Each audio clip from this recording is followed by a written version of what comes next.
Bayu, anak pemulung dari desa kecil, dulu sering dihina karena miskin. Tapi dengan tekad kuat dan semangat belajar, ia kuliah, mendirikan warung belajar untuk anak-anak desa, dan akhirnya dikenal sebagai tokoh muda pendidikan yang menginspirasi banyak orang. Bagaimana ceritanya? Inilah cerita inspiratif yang akan membuat Anda memahami arti perjuangan. Bayu lahir di sebuah kampung kumuh yang berdempetan dengan area tempat pembuangan akhir di pinggiran kota. Rumahnya tak layak disebut rumah. Hanya bangunan kecil beratap seng yang berlubang di sana-sini. Jika hujan turun, air akan menetes masuk, mengalir ke lantai tanah yang tak pernah kering sepenuhnya. Dindingnya dibuat dari papan-papan bekas yang tak sama panjang. Beberapa di antaranya sudah rapuh dan bolong. Ibunya, Bu Rumi, adalah seorang pemulung. Sejak pagi buta hingga malam hari, ia menyusuri jalanan dan selokan untuk mencari botol plastik, kardus, besi tua, dan apa saja yang masih bisa dijual ke lapak barang bekas. Kadang ia membawa Bayu kecil yang belum sekolah ikut serta. Bayu tak pernah benar-benar bermain seperti anak-anak lainnya. Ia lebih sering duduk di atas gerobak dorong atau di pinggir jalan sambil memegang karung kosong menunggu ibunya kembali dari lorong sempit atau bak sampah yang baunya menusuk. Ayahnya tak pernah diketahui keberadaannya. Bayu hanya tahu dari cerita ibu bahwa lelaki itu pergi sebelum Bayu menginjak usia 2 tahun dan tak pernah menoleh ke belakang. Bayu tak pernah menanyakan lebih dalam. Sejak usia 5 tahun, ia sudah paham bahwa hidupnya tidak sama seperti anak-anak lain di lingkungan luar sana. Ketika anak-anak lain bersiap masuk sekolah TK, Bayu membantu ibunya memilah sampah. Tangannya kecil tapi cekatan. Ia bisa membedakan botol plastik bersih dengan yang kotor, mana kaleng minuman dan mana kaleng cat. Ia belajar menghitung dari timbangan, belajar membaca dari sobekan koran bekas. Tak ada buku cerita di rumahnya, tapi sobekan majalah rusak dari tempat sampah cukup jadi bahan belajar baginya. Waktu itu, Bayu hanya tahu satu hal, dia ingin sekolah. Dia tidak tahu untuk apa, tapi ia selalu terpesona saat melihat anak-anak berseragam lewat di depan rumahnya, membawa tas dan buku. Sesekali mereka tertawa melihat Bayu yang berkeringat penuh bau sampah. Tapi itu tak membuatnya marah. Justru membuatnya bertanya-tanya, apa rasanya duduk di bangku sekolah seperti mereka? Usianya hampir 7 tahun saat ibunya menyadari keinginannya untuk belajar. Tapi uang tak ada. Bahkan makan pun kadang tak 3 kali sehari. Tapi Bu Rumi bukan tipe yang menyerah. Ia datang ke SD negeri terdekat dengan membawa Bayu dan berbicara langsung dengan kepala sekolah. Dengan sedikit keberanian dan bantuan tetangga yang mau menjadi saksi, Bayu akhirnya diterima sebagai murid meski tanpa membayar iuran seragam, SPP, atau perlengkapan sekolah. Bayu masuk sekolah dengan seragam sumbangan, kemeja putih yang sudah menguning di bagian kerah, celana merah yang kepanjangan, dan tas plastik berisi buku tulis sobekan dari halaman bekas. Ia tidak pakai sepatu, hanya sandal jepit bolong yang kadang putus saat berjalan. Tapi semangatnya penuh. Di sekolah, Bayu tidak langsung diterima. Banyak teman-temannya mencibir karena bau badannya yang khas pemulung. Ia duduk sendiri, makan sendiri, dan pulang sendiri. Tapi ia cepat belajar. Dalam hitungan minggu, guru-guru mulai memperhatikan bahwa anak ini tidak biasa. Ia menyelesaikan soal lebih cepat, bisa membaca lebih lancar daripada teman-teman lainnya, dan hafal pelajaran yang bahkan belum diajarkan di kelas. Setiap sore, Bayu tetap membantu ibunya. Ia tak bisa seperti anak-anak lain yang pulang lalu menonton TV. Tak ada TV di rumahnya. Tak ada listrik. Ia membantu ibunya menyortir barang, mengikat kardus, dan membersihkan botol bekas. Malam hari, setelah makan seadanya, kadang hanya nasi dan garam, Bayu akan belajar di bawah cahaya lilin atau duduk di teras masjid desa, meminjam penerangan dari lampu jalan. Satu hal yang tak pernah ia lewatkan, membaca. Ia membaca semua jenis tulisan yang ia temukan, dari bungkus mie instan sampai koran lusuh yang masih bisa terbaca. Ia ingin tahu lebih. Setiap kata baru dicatat di sobekan buku kecil. Bayu percaya, semakin banyak ia membaca, semakin dekat ia keluar dari hidup seperti ini. Saat kelas 3 SD, Bayu mendapat nilai tertinggi sekecamatan dalam ujian mata pelajaran matematika. Namanya disebut dalam upacara. Ia menerima hadiah buku tulis 1 pak dan 1 kotak pensil. Mungkin bagi anak lain itu biasa, tapi bagi Bayu, itu adalah momen besar. Ia pulang sambil menatap buku itu berulang kali, seolah tak percaya bahwa tulisannya kini punya tempat yang pantas. Guru-gurunya mulai memperhatikan lebih dalam. Beberapa guru bahkan sesekali memberinya buku tambahan atau bekal makan siang. Tapi Bayu tidak pernah minta. Ia menolak dikasihani, meski kadang perutnya kosong. Waktu berlalu, dan Bayu terus jadi peringkat atas. Ia sadar satu hal, tidak ada yang akan membawanya keluar dari kemiskinan selain belajar dan bekerja keras. Ia tak punya siapa-siapa untuk dibanggakan selain ibunya. Dan ia berjanji dalam hati, suatu hari ia akan membuat ibunya berhenti mendorong gerobak dan hidup dengan layak. Bab ini hanya permulaan. Kehidupan Bayu tidak menjadi mudah. Tapi inilah landasan dari perjalanan panjang yang akan mengubah nasibnya. Bukan dengan keberuntungan, bukan dengan keajaiban, tapi dengan tekad, rasa malu yang ia ubah jadi motivasi, dan cinta pada ibu yang tak pernah padam. Bayu memasuki tahun-tahun sekolah dasarnya dengan kondisi yang jauh dari ideal. Setelah diterima di SD negeri dekat kampungnya, ia menjalani hari-hari penuh tantangan. Seragamnya hanya 2 pasang. Keduanya sumbangan dari anak seorang guru yang sudah lulus. Warnanya sudah pudar, kancingnya sering copot, dan bagian lutut celananya bolong. Tas plastiknya berganti-ganti, tergantung mana kantong kresek bekas yang masih kuat digunakan. Namun yang paling sering membuat Bayu menunduk bukan pakaiannya, tapi aroma tubuhnya yang melekat karena setiap pagi ia harus membantu ibunya memilah sampah sebelum berangkat sekolah. Terkadang ia baru sempat mandi dengan air dingin dari sumur umum, hanya sekilas menyiram tubuh sebelum bergegas ke sekolah agar tak terlambat. Di kelas, Bayu tidak pernah banyak bicara. Ia tahu bahwa teman-temannya melihatnya sebelah mata. Di antara obrolan bocah-bocah kecil yang saling bertukar cerita soal mainan baru, atau jalan-jalan ke mal saat akhir pekan, Bayu hanya bisa diam. Ia belum pernah masuk toko, belum pernah naik mobil, belum pernah makan ayam goreng cepat saji. Tapi ia juga tidak merasa perlu. Ia tahu dunianya berbeda. Beberapa teman pernah mencoba dekat, tapi ketika mereka tahu rumah Bayu dekat dengan tumpukan sampah, dan ibunya pemulung, nada bicara mereka berubah. Jarak itu tercipta dengan sendirinya. Bahkan ada yang terang-terangan bilang, "Jangan dekat-dekat, nanti ketularan bau." Bayu hanya tersenyum waktu itu, meski dadanya sakit. Yang membuat Bayu bertahan adalah sikap guru-gurunya. Ibu Nur, wali kelasnya, sering memberi semangat. Ia tahu kondisi Bayu dan diam-diam menitipkan makanan tambahan di kotak makannya. Tapi Bayu hanya mengambilnya kalau diberi langsung. Ia tidak mau dikasihani. Ia hanya ingin kesempatan belajar yang sama. Setiap sore, setelah pulang sekolah, Bayu membantu ibunya. Kadang mendorong gerobak, kadang ikut mengangkat karung. Pekerjaan ini membuat tubuh kecilnya lebih kuat dibanding anak-anak seusianya. Tapi juga membuatnya cepat lelah. Meski begitu, ia tidak pernah absen mengerjakan PR. Bahkan ia kerap meminta soal tambahan kepada guru, sesuatu yang membuat teman-temannya bingung. "Ngapain sih, Be? Emang mau jadi profesor?" kata salah satu teman yang sering mengolok-oloknya. Tapi Bayu tahu betul apa yang ia kejar. Ia ingin keluar dari hidup seperti ini. Ia ingin ibunya berhenti memulung.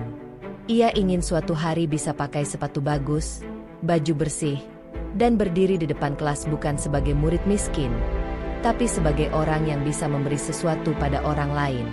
Tahun demi tahun berlalu, Bayu selalu meraih peringkat 1 di kelas. Bukan karena ia lebih pintar, tapi karena ia lebih lapar. Lapar akan perubahan, lapar akan pengakuan. Ia membaca buku perpustakaan sekolah habis satu persatu. Bahkan buku yang rusak dan sobek ia perbaiki sendiri dengan selotip dan benang. Ia rela meminjam buku ke rumah guru, hanya agar ia tahu lebih banyak dari teman-temannya. Masuk kelas 5, Bayu mulai membantu tetangga memperbaiki sepeda tua, menyapu halaman, hingga menjaga warung kecil jika pemiliknya harus pergi. Dari situ ia mendapat sedikit uang saku, cukup untuk membeli pensil, atau kadang menabung sedikit demi sedikit. Ibunya tak pernah memaksanya bekerja, tapi Bayu tahu beban ibunya berat. Tangannya kasar karena setiap hari mengangkat benda kotor dan tajam. Badannya kurus dan sering batuk-batuk. Tapi tak pernah satu keluhan pun keluar dari mulut perempuan itu. Dan Bayu mencatat semuanya di hatinya. Suatu hari, sekolah mengadakan lomba cerdas cermat antar kelas. Bayu terpilih untuk mewakili kelasnya. Banyak yang memprotes. Kok Bayu? Dia kan miskin. Masa kita kalah sama dia? Tapi guru tetap memilihnya. Dan saat hari lomba tiba, Bayu membuktikan bahwa nilai seseorang tak diukur dari bajunya atau tasnya. Ia menjawab semua soal dengan tenang. Timnya menang telak. Untuk pertama kalinya, anak-anak lain terdiam, mulai menatap Bayu dengan mata yang berbeda. Itu menjadi titik balik kecil dalam hidupnya. Tak semua langsung berubah, tapi sejak saat itu, Bayu mulai punya ruang di hati beberapa temannya. Ada yang mulai mengajaknya bermain, meski hanya sesekali. Ada yang bertanya soal pelajaran, tapi Bayu tak pernah berubah. Ia tetap rendah hati, tetap bekerja keras, dan tetap membantu ibunya setiap sore. Suatu malam, Bayu pulang dari masjid lebih larut dari biasanya. Ia duduk sebentar di teras rumah, menatap langit yang penuh bintang. Di pangkuannya ada buku yang ia pinjam dari perpustakaan. Ia menulis di halaman belakang buku itu sebuah kalimat. Suatu hari aku akan membuat ibu tersenyum tanpa harus mencium bau sampah. Itulah janji dalam diam yang Bayu genggam erat. Dan dari titik itu, cerita hidupnya mulai berubah arah. Perlahan namun pasti. Memasuki jenjang sekolah menengah pertama, Bayu sudah mulai terbiasa hidup dengan dua dunia. Di pagi hari ia adalah murid dengan nilai tertinggi, sementara sore dan malam hari ia berubah menjadi anak pemulung yang harus membantu ibunya mengais rezeki dari sampah-sampah kota. Tak ada pilihan lain. Tak ada celah untuk mengeluh.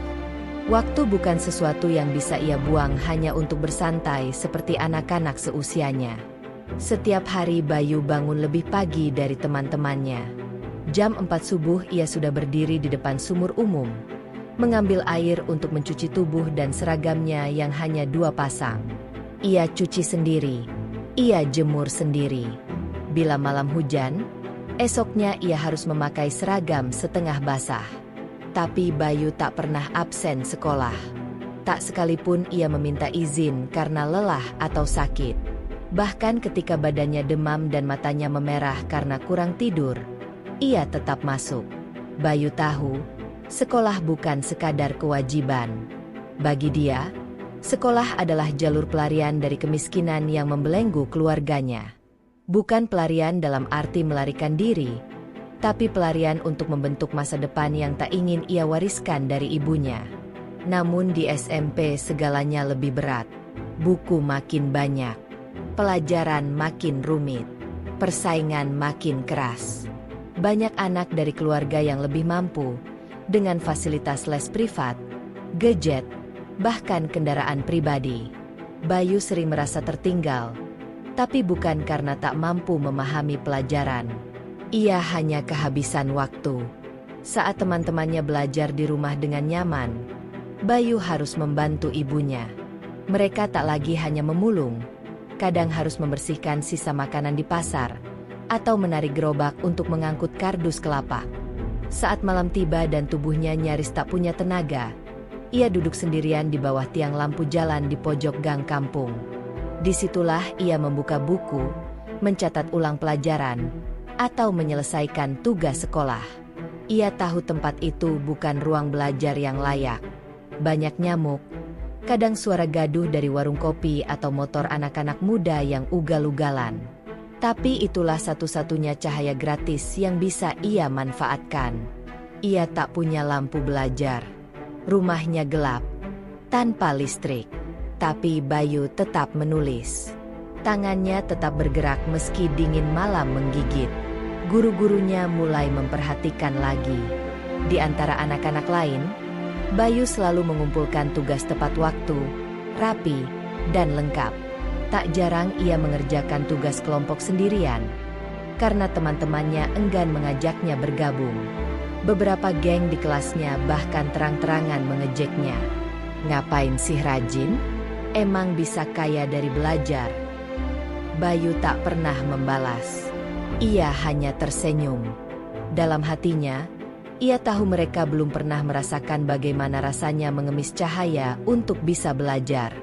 Suatu waktu, SMP-nya mengikuti Olimpiade Matematika antar sekolah se-kabupaten.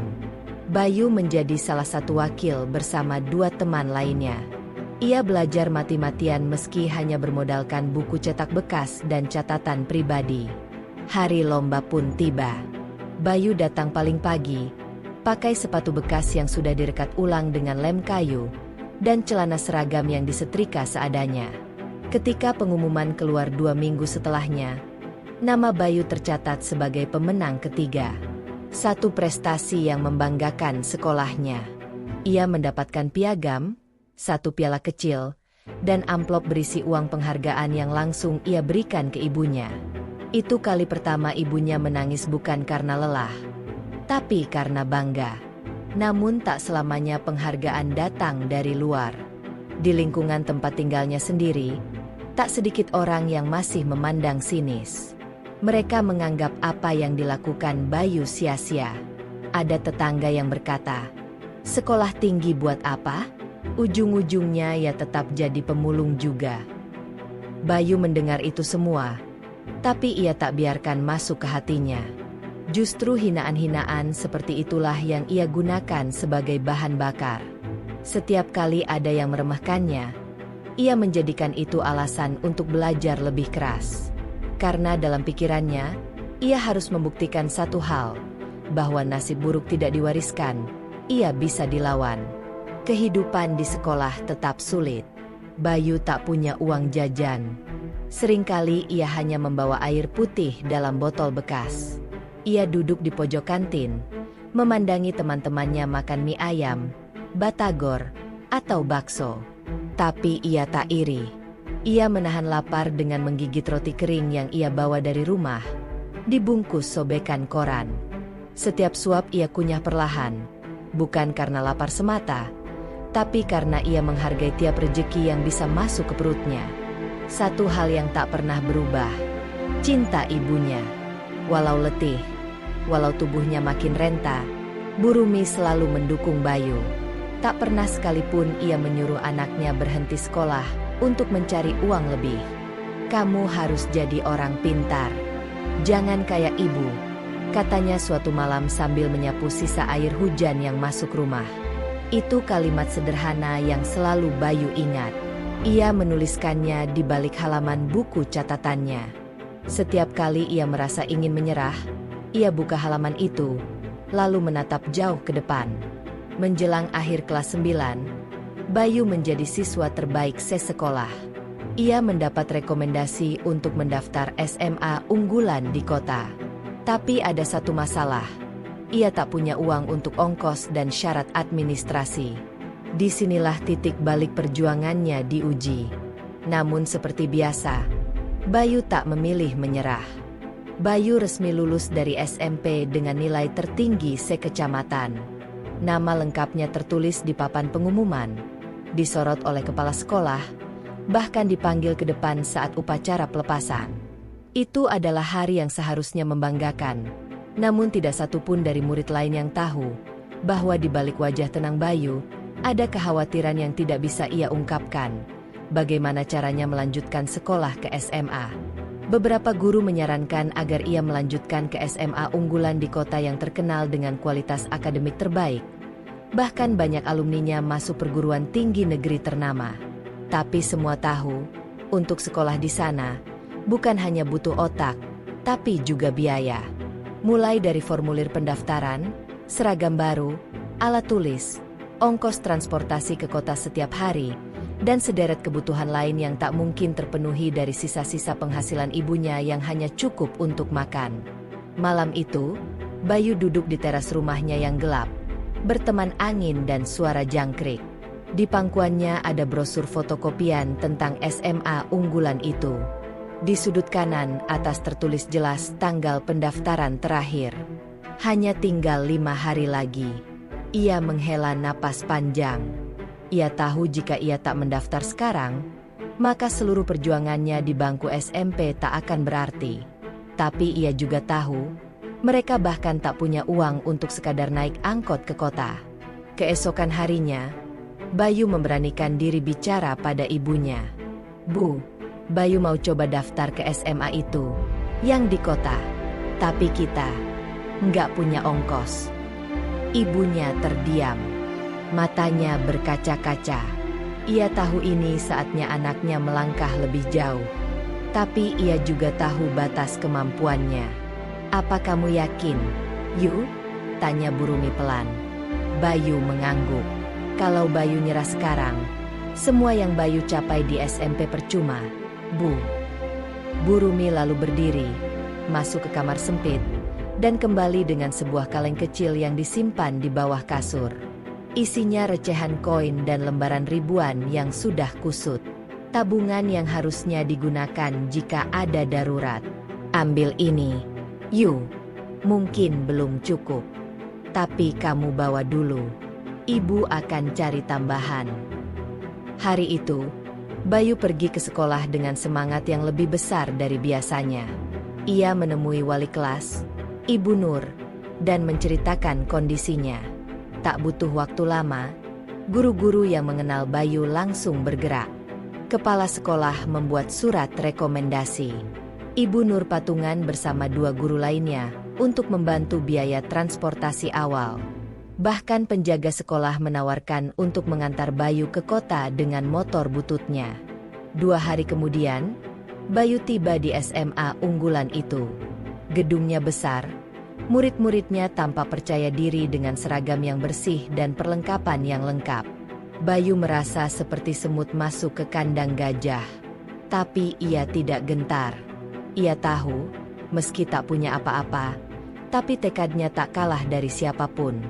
Ujian masuk dilaksanakan 3 tahap: tes tulis, wawancara, dan verifikasi data. Bayu melewati tes tulis dengan cepat. Ia telah mempelajari semua materi selama berminggu-minggu dari buku bekas yang ia pinjam dari perpustakaan desa. Saat wawancara, ia ditanya kenapa ingin masuk ke sekolah ini. "Saya mau keluar dari lingkaran kemiskinan, Pak," jawab Bayu jujur. "Saya mau ibu saya berhenti kerja ngangkat sampah. Kalau saya sekolah di sini, mungkin itu bisa jadi awal saya merubah nasib." Penguji hanya mengangguk pelan, menulis sesuatu di kertasnya. Hari pengumuman pun tiba. Bayu datang pagi-pagi, berdiri di antara deretan murid lain yang rapi dan wangi. Ia menelusuri satu persatu nama yang tertempel di mading sekolah. Jantungnya berdetak kencang. Hingga akhirnya matanya menangkap baris ke-7 dari bawah. Bayu Ramadan lulus seleksi jalur prestasi. Ia menutup mulutnya, menahan napas. Tangannya bergetar. Rasanya seperti mimpi. Ia berhasil. Tapi itu baru awal. Meski diterima, perjuangan belum selesai. Sekolah itu memang menerima siswa berprestasi tanpa biaya, tapi kebutuhan lain tetap harus dipenuhi. Buku, fotokopi, seragam, dan ongkos harian. Disinilah titik ujian hidupnya benar-benar dimulai. Bayu tahu, Ia tak bisa sepenuhnya mengandalkan ibunya. Maka setelah masuk SMA, ia mulai bekerja sambilan. Ia bantu bersih-bersih musala di dekat sekolah, menjadi penjaga parkir sepulang kelas, hingga sesekali mengantar pesanan nasi bungkus dari warung tetangga ke komplek perumahan. Uang hasil keringat itu ia gunakan untuk beli buku, untuk ongkos ke sekolah. Kadang ia naik sepeda pinjaman yang rantainya sering putus. Pernah suatu kali ia jalan kaki sejauh 4 kilometer karena sepeda rusak, dan tetap masuk kelas tanpa mengeluh. Beberapa teman mulai menyadari bahwa Bayu berbeda. Ia selalu paling cepat memahami materi. Ia aktif bertanya. Ia jarang absen meski selalu tampak lelah. Tapi masih ada yang mencibir. Beberapa siswa dari keluarga kaya sempat menyindir. "Lo tuh kayak pembantu masuk sekolah elit. Gak nyambung." Bayu tidak balas. Tapi nilai rapor pertamanya yang melesat jadi 3 besar membuat semua mulut itu bungkam. Wali kelasnya, Pak Anwar, mulai memperhatikan lebih dalam. Ia menyarankan Bayu ikut kompetisi esai dan menulis ilmiah. Bayu sempat ragu karena tak punya laptop. Tapi ia tetap ikut. Ia menulis tangan dulu, lalu meminjam komputer di perpustakaan sekolah saat jam istirahat. Ia tidur lebih larut dari biasanya, dan ketika akhirnya ia mengirim naskahnya, ia tidak berharap banyak. 2 bulan kemudian, naskahnya lolos seleksi nasional. Nama Bayu mulai dikenal bukan hanya di sekolahnya, tapi juga di lingkungan pendidikan kota. Artikel tentangnya muncul di majalah dinding. Guru-guru mulai menjadikannya contoh di kelas. Tapi Bayu tetap sama. Pulang tetap mendorong gerobak. Belajar tetap di bawah lampu jalan. Namun, dari titik ini, jalur menuju masa depan mulai terlihat. Setelah namanya muncul dalam pengumuman kompetisi ilmiah tingkat nasional, Bayu tidak punya waktu untuk merasa senang berlebihan. Ia tahu, undangan itu bukan hadiah, melainkan ujian baru. Kompetisi final akan digelar di Jakarta 3 minggu lagi. Semua peserta diwajibkan mempresentasikan karya tulisnya langsung di hadapan juri dan tamu undangan. Peserta dari berbagai provinsi akan hadir. Tiket pesawat, penginapan, dan konsumsi ditanggung penyelenggara, tapi bukan untuk pendamping. Sementara Bayu belum pernah naik pesawat seumur hidupnya. Guru pembimbingnya, Pak Anwar, yang awalnya hanya berniat membantu Bayu mengembangkan karya tulis, akhirnya memutuskan untuk menggalang dukungan dari sesama guru dan alumni sekolah agar bisa ikut mendampingi.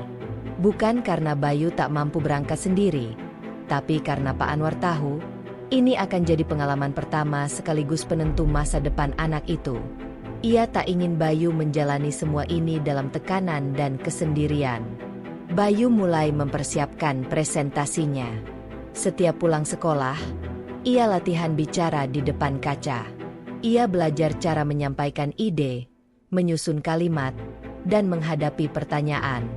Malam hari, ia membaca literatur tambahan, menghafal data dan fakta pendukung, bahkan belajar membuat presentasi di komputer sekolah yang hanya bisa diakses 1 jam per hari.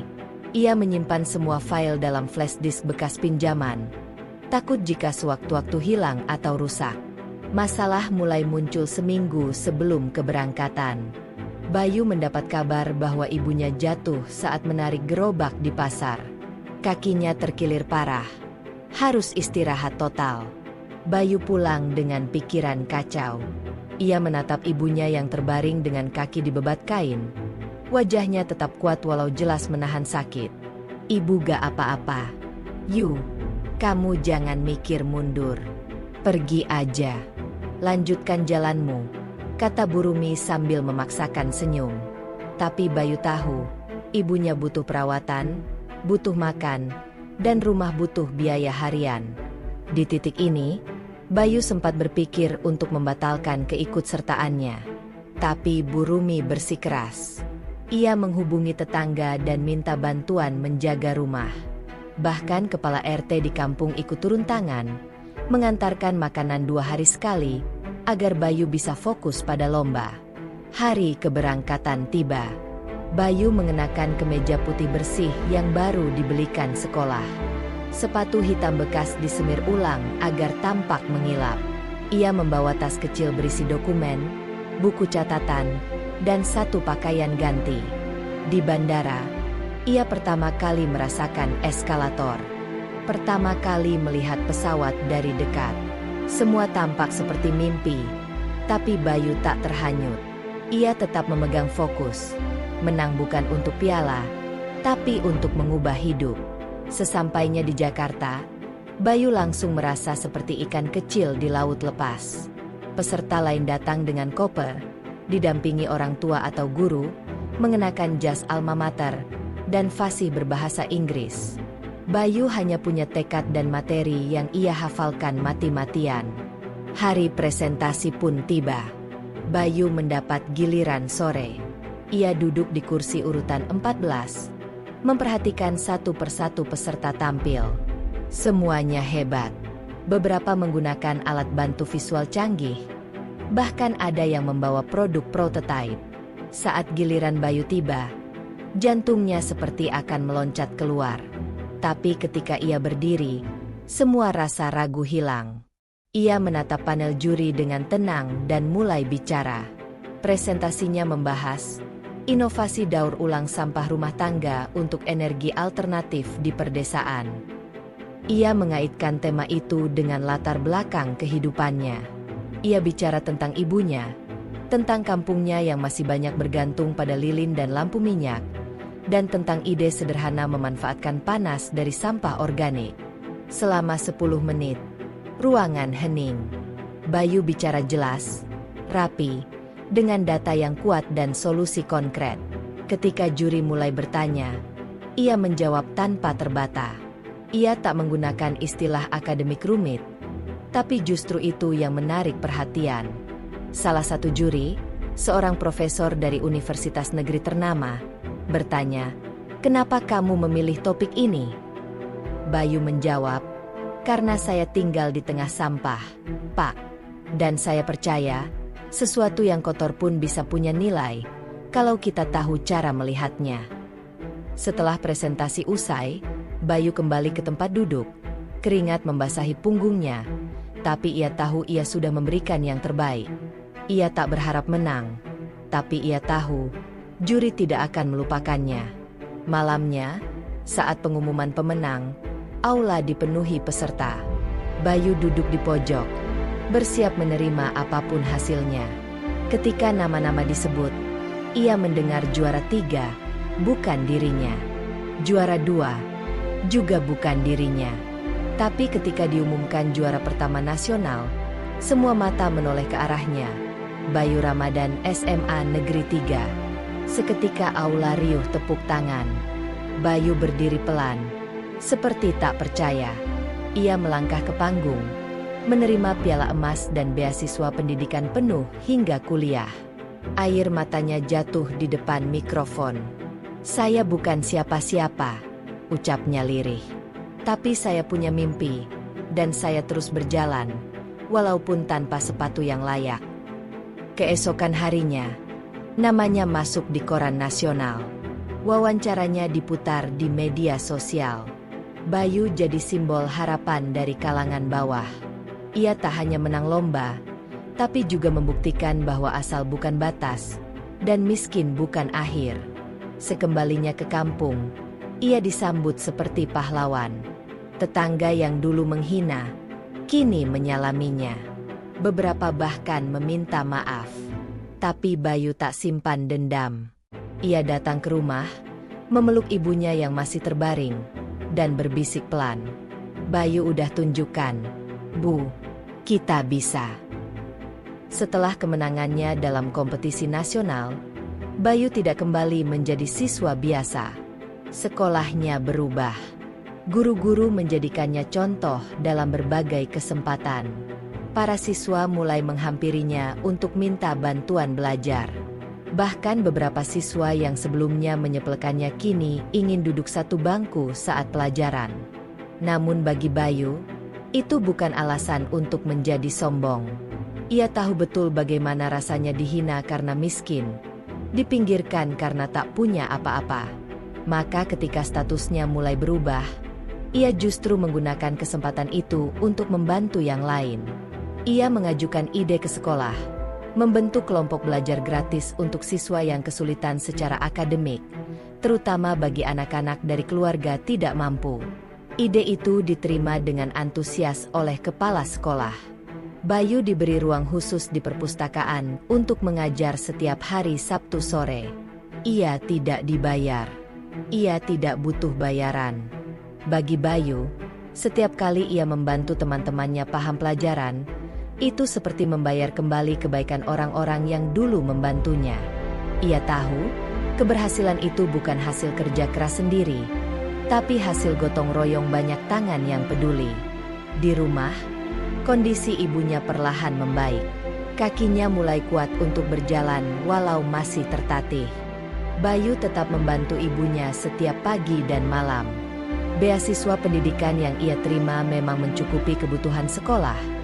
Tapi untuk hidup sehari-hari, ia tetap harus bekerja. Ia kembali memulung sepulang sekolah. Tapi kali ini, orang-orang yang melihatnya tidak lagi mengejek. Mereka diam. Mereka tahu siapa dia sekarang. Suatu sore, kepala desa memanggil Bayu ke balai desa. Bayu datang mengenakan kemeja putih dan celana panjang satu-satunya yang ia setrika sendiri. Di sana sudah menunggu beberapa perangkat desa dan perwakilan dari Dinas Pendidikan Kabupaten. Kami ingin mengangkat Bayu sebagai duta literasi desa, kata kepala desa. Biar anak-anak lain tahu bahwa kita juga bisa bangga pada anak dari sini. Bayu terdiam. Ia tidak tahu harus berkata apa. Dulu ia duduk di pojok, tak diperhatikan siapa-siapa. Kini namanya diumumkan lewat pengeras suara, dan fotonya terpampang di dinding kantor desa. Ia hanya mengangguk dan mengucap terima kasih pelan. Baginya, itu semua bukan untuk pamer. Itu amanah. Dari situ, undangan mulai berdatangan. Ia diminta mengisi seminar di beberapa sekolah lain. Kadang jadi pembicara di forum pelajar. Pernah sekali ia diundang ke universitas untuk bercerita tentang perjuangannya. Di sana, ia berdiri di depan ratusan mahasiswa dan dosen, menjelaskan bagaimana ia belajar menulis dengan lampu jalan, bagaimana ia menulis artikel dengan tangan sebelum memindahkannya ke komputer, dan bagaimana semua hinaan justru menjadi tenaga. Tapi tidak semua orang senang. Di sekolahnya sendiri, ada beberapa siswa yang merasa iri. Mereka mulai menyebar kabar bahwa Bayu diperlakukan spesial hanya karena kisahnya menyedihkan. Ada juga yang mengolok-oloknya lewat media sosial, menulis komentar sinis di unggahan sekolah. Bayu sempat terganggu. Ia marah. Tapi ia tidak melampiaskan. Ia datang ke guru BK, minta waktu untuk curhat. Di ruang sempit itu, ia berkata, "Bu, kadang saya capek harus terus kuat. Tapi kalau saya berhenti, siapa yang buktiin kalau orang kayak saya bisa sukses?" Guru BK-nya terdiam, lalu berkata, "Justru karena kamu tahu rasanya dipandang sebelah mata, kamu yang paling pantas berdiri paling depan." Kalimat itu Bayu bawa pulang. Ia tulis di kertas, tempel di dinding kamar. Sejak itu, ia tak lagi memikirkan cibiran. Ia hanya fokus menjalankan tanggung jawab. Ia tetap belajar, tetap mengajar, tetap bekerja. Satu hari, datang surat dari universitas negeri ternama di ibu kota. Isinya pemberitahuan bahwa Bayu diterima sebagai peserta program percepatan masuk perguruan tinggi tanpa tes, karena prestasinya di bidang ilmiah dan kontribusinya terhadap pendidikan lokal. Ia hanya perlu melengkapi berkas dan menyiapkan wawancara akhir. Bayu pulang membawa surat itu sambil berlari. Ia peluk ibunya di ambang pintu. Air mata mereka bercampur. Bu Rumi memeluk erat anaknya dan berkata, "Kamu bukan lagi anak pemulung. Kamu calon sarjana, Bayu." Namun surat itu juga membawa tantangan baru. Ia harus pindah ke kota besar, tinggal jauh dari ibunya, dan mencari cara agar bisa hidup mandiri di sana. Beasiswa memang mencakup biaya kuliah, tapi tidak mencakup semua kebutuhan hidup. Bayu tidak panik. Ia tahu caranya bertahan. Sambil menunggu keberangkatan kuliah, Bayu membuka les privat kecil-kecilan di kampung. Ia ajari anak-anak SD dan SMP mengerjakan PR. Ia ajak mereka belajar membaca dan berhitung. Ia tidak mematok harga. Ia hanya minta sumbangan seikhlasnya. Uang itu ia tabung untuk bekal saat kuliah nanti. Ia juga mulai merancang ide bisnis kecil, menjual alat tulis murah dan fotokopi di kampungnya. Ia pinjam rak kayu dari tetangga, tempelkan tulisan tangan, warung belajar Bayu. Dari sana ia mulai belajar berdagang sambil tetap mengajar. Ia tahu, masa depan bukan hanya ditentukan oleh ijazah, tapi juga oleh keberanian untuk mencoba, keberanian untuk gagal, dan keberanian untuk bangkit lagi. Hari demi hari berlalu, kalender terus berjalan. Waktu keberangkatan ke ibu kota semakin dekat. Bayu bersiap meninggalkan kampung, tapi tidak dengan tangan kosong. Ia meninggalkan warung belajar, murid-murid kecil, dan jejak yang tidak bisa dihapus siapapun. Ia membuktikan bahwa dari tempat terkecil pun, seseorang bisa bermimpi besar. Hari keberangkatan Bayu ke ibu kota tiba bersamaan dengan hujan deras yang turun sejak pagi. Terminal bus dipenuhi suara klakson, pengumuman keberangkatan, dan bau aspal basah bercampur dengan debu. Bayu berdiri di tengah keramaian itu dengan satu tas besar berisi baju, buku, serta beberapa alat tulis yang ia simpan rapi. Di genggaman tangannya ada amplop coklat berisi dokumen beasiswa, dan di hatinya ada rasa cemas yang sulit ia redam. Ibunya berdiri tak jauh di belakang, mengenakan kerudung lusuh yang sama seperti saat Bayu mendaftar SMA. Wajahnya masih penuh garis kelelahan, tapi kali ini ada sedikit bangga yang tak bisa ia sembunyikan. Bayu pergi bukan buat lari dari kampung, ucap Bayu pelan sambil menatap ibunya. Bayu pergi supaya bisa pulang dengan membawa perubahan. Bu Rumi mengangguk. Air matanya tumpah. Mereka berpelukan sebentar sebelum Bayu menaiki bus yang akan membawanya ke dunia yang sepenuhnya baru. Perjalanan ke ibu kota memakan waktu lebih dari 7 jam. Selama itu, Bayu duduk diam, menatap jendela, mencoba menenangkan pikirannya yang dipenuhi berbagai kekhawatiran. Bagaimana nanti tinggal sendiri, bagaimana menyesuaikan diri di universitas besar, bagaimana bertahan hidup tanpa menyusahkan orang lain. Ia sadar, perjuangannya belum selesai, bahkan belum separuh jalan. Sesampainya di kota, Bayu dijemput oleh relawan dari Yayasan Pemberi Beasiswa. Mereka membawanya ke sebuah rumah kos sederhana yang disewa khusus untuk penerima beasiswa asal luar daerah. Bayu ditempatkan di kamar kecil berisi 2 tempat tidur, 1 lemari bersama, dan kipas angin yang berderit setiap kali diputar. Teman sekamarnya, Fajar, berasal dari Sumatera Barat. Sama-sama dari keluarga sederhana, sama-sama berjuang dengan keterbatasan. Dalam beberapa hari saja, mereka sudah akrab. Sama-sama bangun sebelum subuh untuk salat dan belajar. Sama-sama hemat dalam segala hal, dan sama-sama menjauhi kegiatan kampus yang menghabiskan uang. Bayu memulai kuliahnya di jurusan Teknik Lingkungan dengan hati-hati. Ia menyimak semua materi dosen, mencatat rapi, dan rajin bertanya. Ia tahu, persaingan di universitas ini bukan main. Banyak mahasiswa datang dari sekolah unggulan dengan fasilitas lengkap. Sebagian besar dari mereka memiliki laptop canggih, akses internet cepat, dan koneksi ke berbagai sumber informasi. Sementara Bayu hanya punya ponsel lama dan meminjam laptop di perpustakaan kampus untuk menyelesaikan tugas. Meski begitu, Bayu tetap bersinar. Nilai-nilainya masuk 3 besar di kelas. Ia aktif di laboratorium dan terlibat dalam proyek lingkungan bersama dosen. Ia sering menghabiskan waktu di ruang baca fakultas sampai malam. Tidak jarang ia tidur di lantai kampus karena mengejar tenggat waktu. Namun masalah keuangan tetap menghantui. Biaya hidup di kota besar jauh lebih tinggi. Beasiswa hanya cukup untuk kebutuhan pokok. Maka Bayu mencari cara lain. Ia menjadi penjaga stand fotokopi di kampus saat malam. Ia juga menawarkan jasa bantu koreksi tugas mahasiswa asing. Karena tulisannya rapi dan tata bahasanya baik. Dalam satu semester, Bayu berhasil menabung sedikit demi sedikit. Uang itu ia gunakan untuk membeli printer bekas. Kemudian membuka jasa cetak tugas dari kamar kos. Teman-teman sekampus mulai mengenalnya bukan hanya karena prestasi, tapi juga karena keuletannya. Pada suatu hari, salah satu dosen memanggil Bayu ke ruangannya.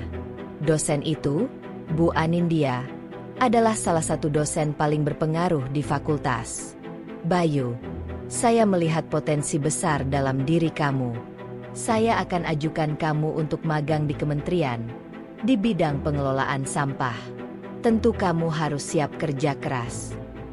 Bayu mengangguk tanpa ragu. Itu adalah peluang besar yang tidak datang dua kali.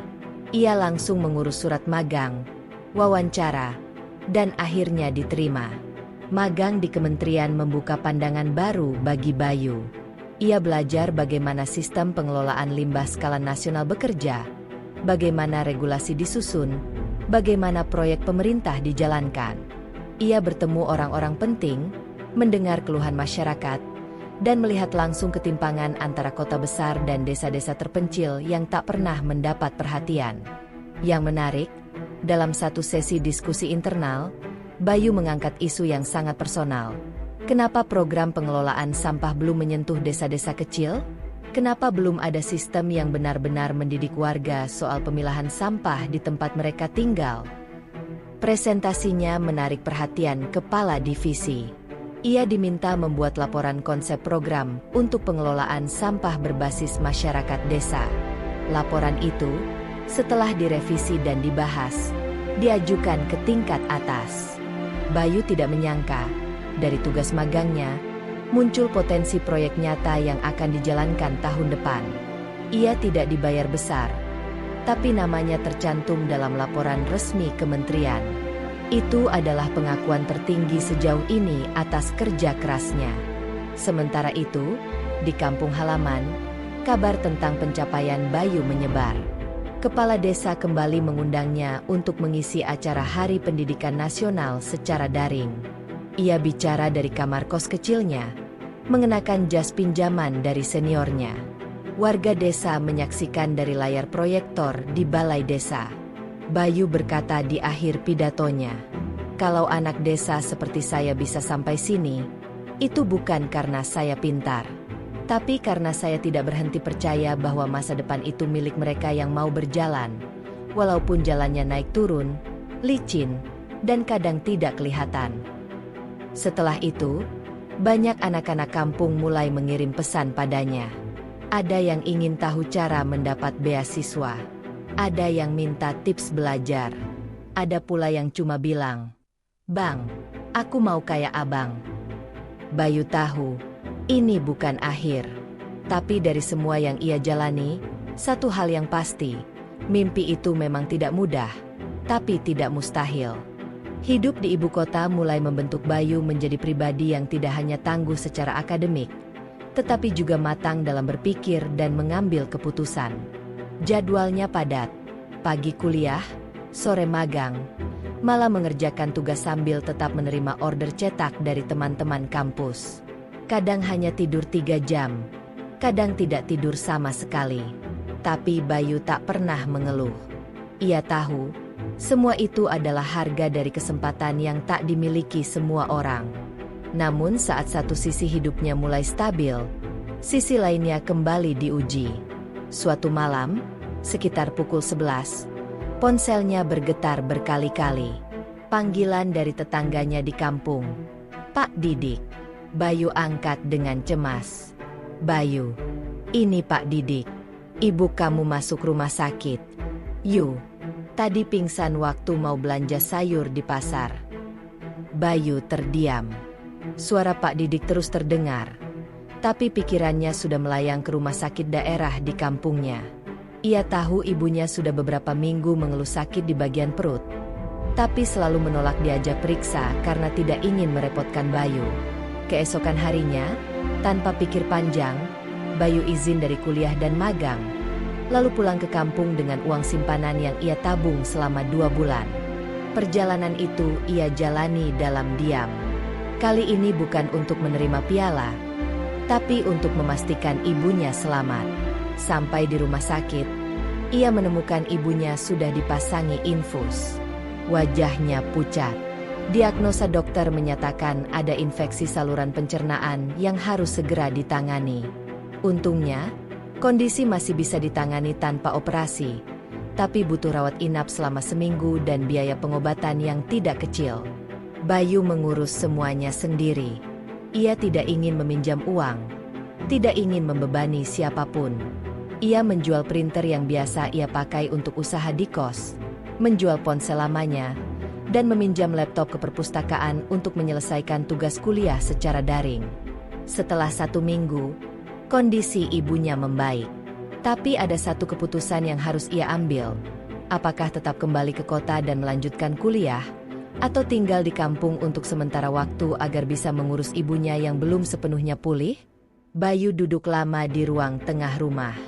Ia memandangi dinding-dinding rumah yang retak, perabot usang yang masih sama sejak ia kecil, dan suara ibunya batuk dari kamar.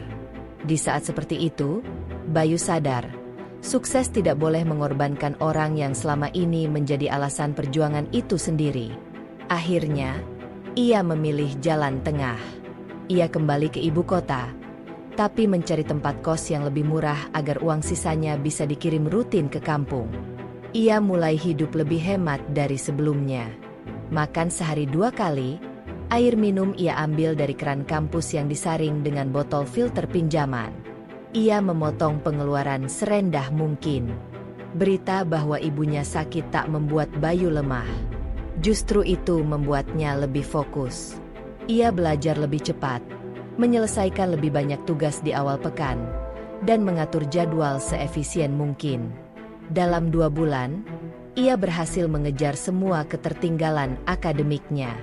Pada semester kedua, sebuah lembaga swasta yang bergerak di bidang kewirausahaan sosial mengundangnya menjadi peserta program inkubasi bisnis. Ia masuk karena rekomendasi dosen dan karena ide bisnis kecilnya di kampung, warung belajar Bayu, yang pernah ia buat sebelum kuliah. Mereka tertarik dengan konsep edukasi berbasis masyarakat yang dijalankan oleh anak muda desa. Di program itu, Bayu belajar soal manajemen usaha, branding, pemasaran digital, hingga pencatatan keuangan. Ia lalu terpikir untuk mengembangkan kembali warung belajarnya. Tapi kali ini bukan hanya di kampungnya, melainkan di berbagai desa tertinggal. Ia menyusun proposal dan mempresentasikannya di depan para investor sosial.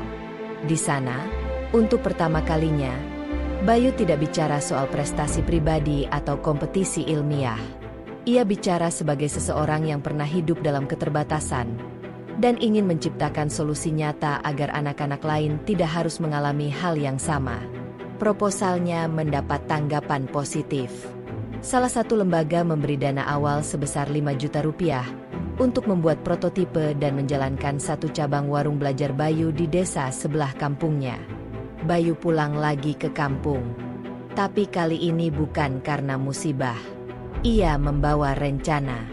Ia mengumpulkan anak-anak muda di sekitar desa dan mengajak mereka bergabung. Ia jelaskan bagaimana program ini bisa memberi pendidikan tambahan, pelatihan dasar komputer, dan bimbingan belajar gratis setiap akhir pekan. Tidak semua langsung percaya, tapi beberapa anak muda bergabung dan ikut menyebarkan informasi. Warung belajar Bayu versi kedua resmi dibuka. Ia sediakan 2 rak buku sumbangan, 1 papan tulis, dan kursi-kursi plastik pinjaman dari balai desa.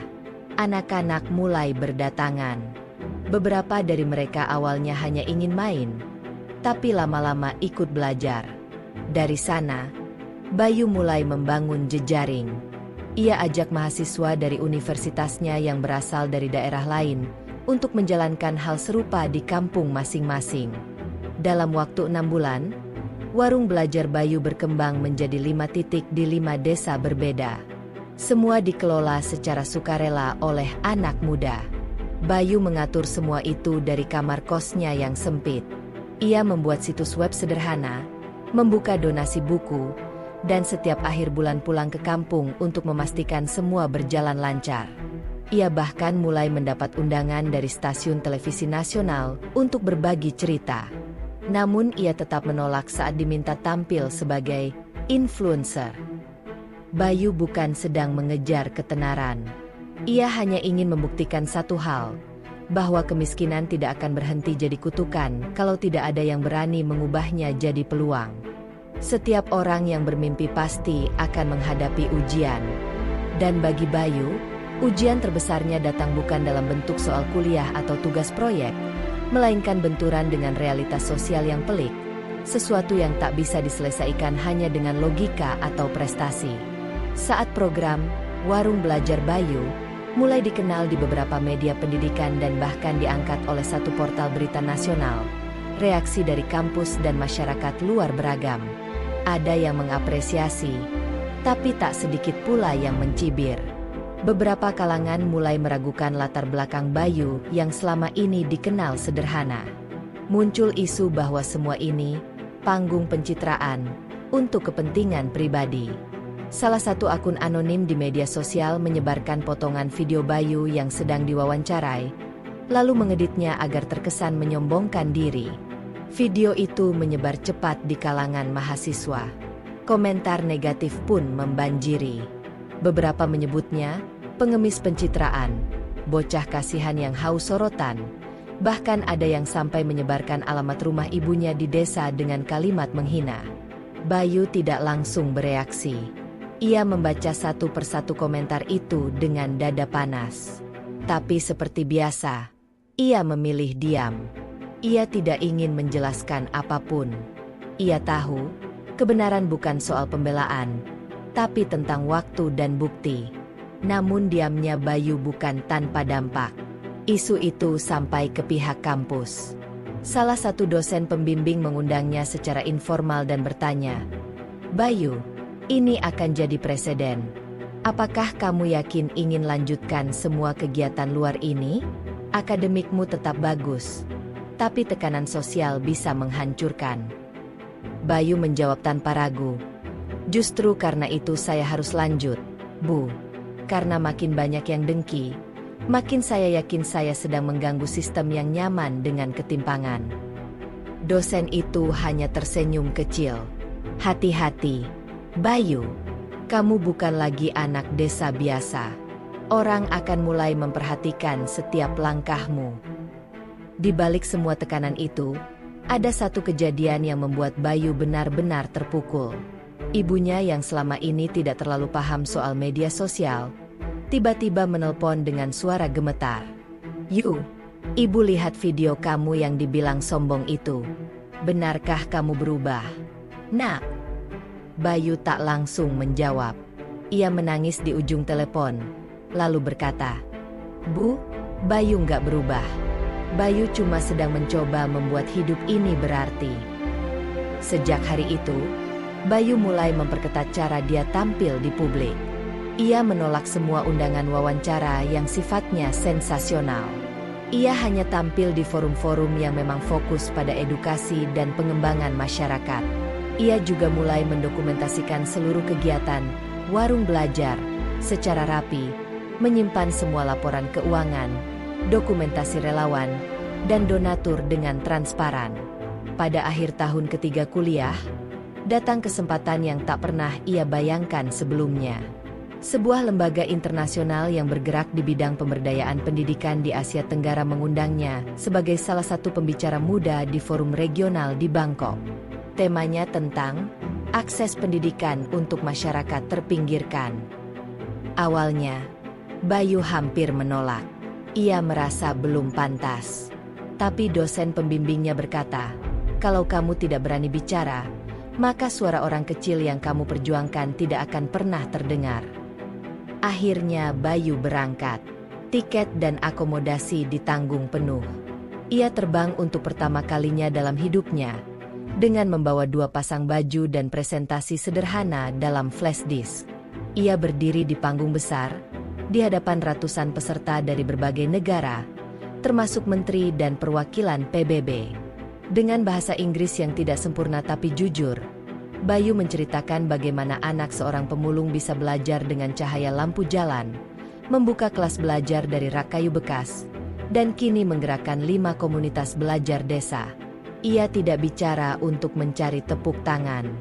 Ia bicara agar dunia tahu bahwa Indonesia bukan hanya Jakarta atau Bali, tapi juga kampung-kampung kecil yang dipenuhi anak-anak cerdas yang butuh kesempatan. Saat ia selesai berbicara, ruangan hening sejenak, lalu meledak dalam tepuk tangan yang panjang. Beberapa peserta mendatanginya, memberikan kartu nama, dan menyatakan minat untuk bekerja sama. Salah satu bahkan menawarkan dana hibah untuk mengembangkan warung belajar ke skala nasional. Bayu tidak langsung menerima. Ia pulang dulu ke Indonesia, diskusi dengan dosen, relawan, dan tokoh desa. Ia sadar bahwa ekspansi besar berarti tanggung jawab lebih besar. Ia tidak ingin proyek ini kehilangan ruhnya hanya demi popularitas atau angka. Di kampus, sambutan atas pencapaiannya juga berubah. Mereka yang dulu meragukan mulai diam. Yang dulu mengejek, mulai segan. Tapi Bayu tetap tidak tertarik membalas. Ia hanya bilang pada Fajar, teman sekamarnya, kadang pembuktian terbaik bukan jawaban, tapi kelanjutan perjuangan. Semester akhir pun tiba. Bayu fokus menyelesaikan skripsi tentang sistem pengelolaan sampah terdesentralisasi berbasis komunitas. Ia meneliti dengan serius, bahkan sampai turun langsung ke 2 desa di Jawa Tengah untuk studi kasus. Skripsinya diterima dengan sangat baik dan menjadi rujukan dalam jurnal internal kampus. Hari wisuda menjadi penutup dari fase panjang perjuangannya di perguruan tinggi. Ia berdiri mengenakan toga sederhana, berjalan ke podium untuk menerima ijazah, lalu membungkuk dalam saat namanya dipanggil. Bukan karena ia merasa lebih hebat, tapi karena ia ingat betul, langkah ini tidak akan pernah terjadi jika bukan karena ibunya, para guru, dan warga desa yang dulu memberinya sisa nasi saat ia belum makan. Di luar gedung, ibunya berdiri sambil memeluk bunga plastik yang dibawanya sendiri dari kampung. Bayu, ini bukan hanya ijazah kamu. Ini ijazah buat semua anak miskin yang gak pernah dikira bisa berdiri di sini. Bayu hanya menunduk, lalu memeluk ibunya lama sekali.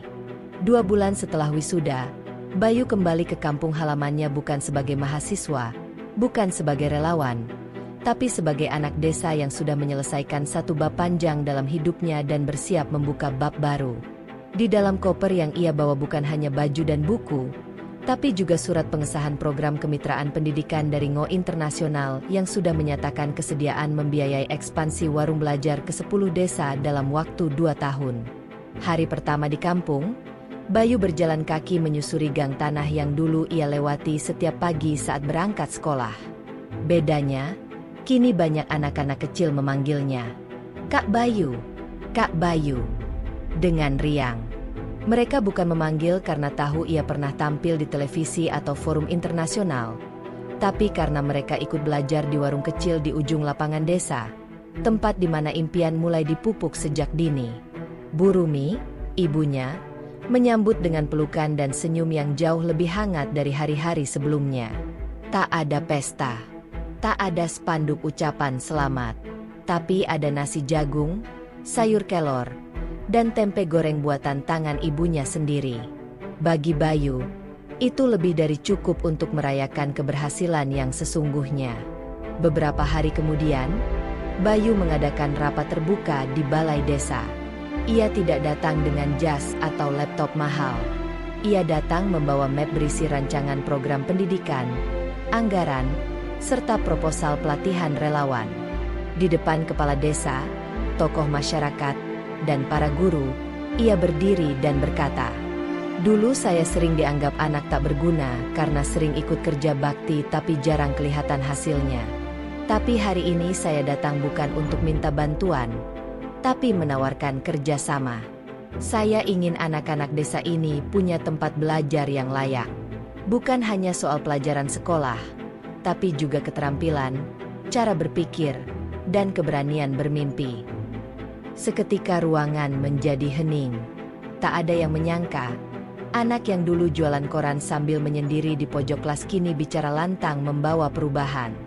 Kepala desa langsung menyatakan dukungan penuh dan memberikan satu ruangan kosong di balai desa sebagai pusat kegiatan pendidikan. Bayu tidak ingin membuat bangunan megah. Ia lebih fokus ke isi, buku-buku, alat peraga, koneksi internet, pelatihan guru relawan, dan sistem pendampingan berkala. Ia merekrut anak-anak muda lokal. Banyak di antara mereka adalah lulusan SMA yang menganggur. Ia ajarkan mereka cara mengajar, menyusun materi, dan melayani dengan empati. Satu persatu warung belajar baru mulai aktif. Bayu menjadwalkan kunjungan ke desa-desa lain, membawa metode yang sama, tapi disesuaikan dengan kondisi lokal. Ia tidak meniru model pendidikan kota.